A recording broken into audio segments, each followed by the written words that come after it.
Gikalipay sa kapinlibo ka mga rice farmers sa Nabunturan, Davao de Oro dihang gipang apod-apuran sila og fertilizer discount voucher. Sa Department of Agriculture, pinaagi sa Provincial Agriculturist Office atol sa gihimong caravan alang sa mga rice farmers sa probinsya.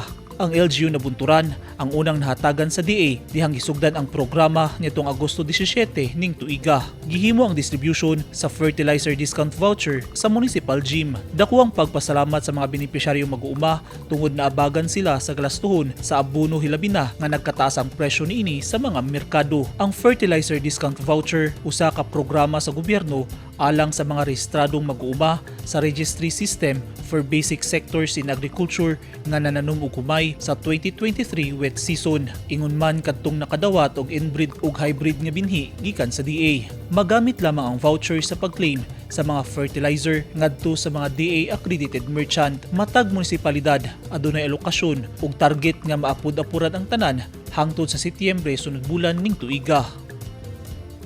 Eugene Hinutan, Newsline Philippines, Davao Region. Stay safe.